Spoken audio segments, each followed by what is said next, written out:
चीन और रूस की बढ़ती ताकत के बीच अमेरिका ने एक बड़ा फैसला किया है। अमेरिकी नेवी की वाइस एडमिरल जॉनी वोल्फ का यह बयान सामने आया है। अपनी हाइपरसोनिक ताकत को कई गुना बढ़ाएंगे। अमेरिका का यह बहुत बड़ा स्टेटमेंट। अमेरिकी हाइपरसोनिक हथियारों की टेस्टिंग में जुटा हुआ है और हाइपरसोनिक हथियारों को और भी ताकतवर बनाने में फिलहाल अमेरिका जुटा हुआ है, जिसे बहुत बड़ी ताकत के रूप में देखा जा रहा है।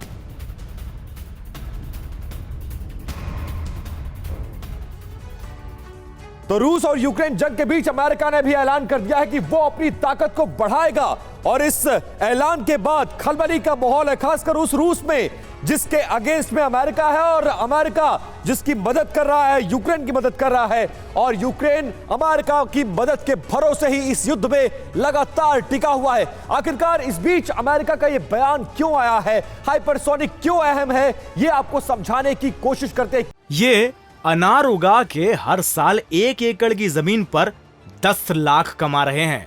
उनसे सीखना है तो फ्रीडम ऐप को अभी डाउनलोड कीजिए। क्या है ये हाइपरसोनिक और कैसे ये अहम हो जाता है, इसके बारे में आपको बताएंगे और एक एक डिटेल समझाने की कोशिश करेंगे। सबसे पहले समझते चलिए हाइपरसोनिक क्यों है अहम और कैसे काम करता है, कितनी इसकी क्षमता है, उसके बारे में आपको समझाने और बताने की कोशिश करते हैं। 5000 से 6000 किलोमीटर प्रति घंटे की इस हाइपरसोनिक मिसाइल की रफ्तार होती है। हाइपरसोनिक मिसाइलों को पकड़ पाना, ट्रैक कर पाना बहुत ज्यादा मुश्किल होता है। कई टन परमाणु हथियारों को ले जाने में सक्षम होती है यह हाइपरसोनिक मिसाइल और आम मिसाइलों से ज्यादा विध्वंसक माना जाता है।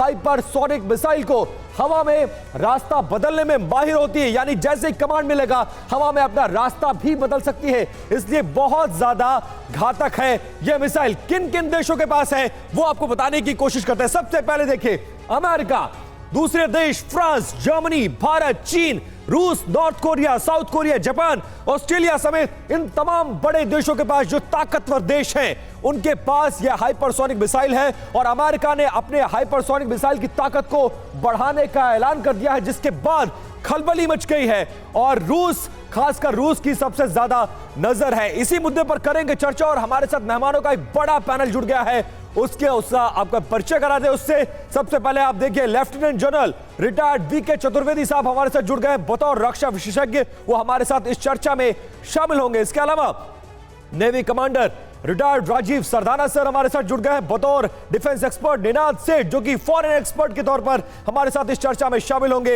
इसके अलावा कर्नल रिटायर्ड अनुराग शुक्ला रक्षा विशेषज्ञ के तौर पर भी हमारे साथ वो जुड़ चुके हैं। सबसे पहले sir lieutenant general VK Chaturvedi sir, मैं आपसे ही जानना चाहूंगा इस सवाल का जवाब। अमेरिका जिस तरह से अपनी ताकत को बढ़ाने का ऐलान किया है, इससे खलबली का माहौल है, खासकर जिन दो देशों में युद्ध 9 महीनों से चल रहा है उनमें कैसे इंपैक्ट देखते हैं और रूस में सबसे ज्यादा खलबली देखी जा रही है, कैसे इस ताकत को आप देखते हैं, इसका इंपैक्ट आने वाले दिनों में कितना ज्यादा वर्ल्ड पर पड़ने वाला है? विपिन, जो आप कह रहे हैं बहुत सच है। ये जो ताकत, मिलिट्री ताकत को बढ़ाने की हर कंट्री तैयारी करता है, लेकिन जो एम ऑफ आर्म फोर्सेस होता है वो शांति स्थापित करना होता है, मिलिट्री की लड़ाई लड़ना नहीं होता। जो भी अगर शांति स्थापित कर सकता है वही एक अच्छी आर्म फोर्सेस होती। इसमें हाइपरसोनिक जो मिसाइल्स की आप बात कर रहे थे, ये आज से नहीं काफ़ी दिनों से सारे देशों में है, भारत में भी है। ब्रह्मोस एक एग्जाम्पल है और जितनी ज़्यादा आप रफ्तार से मिसाइल्स को दाग सकते हैं उसमें एनिमी को रिएक्शन टाइम कम मिलता है। सर, आज के माहौल में रशिया यूक्रेन के जंग के बीच में क्या हाइपरसोनिक मिसाइल्स को लेकर भी आपको लगता है एक होड़ सी मची नजर आ रही है? ये प्राइमरली मैं समझता हूँ इस वक्त एक परसेप्शन बैटल है। ये इस तरह की मिसाइल्स ऑलरेडी कुछ यूज हो चुकी हैं और नॉर्मल कोर्स में यूज हो सकती हैं। ये अनार उगा के हर साल 1 एकड़ की जमीन पर 10 लाख कमा रहे हैं। उनसे सीखना है तो फ्रीडम ऐप को अभी डाउनलोड कीजिए।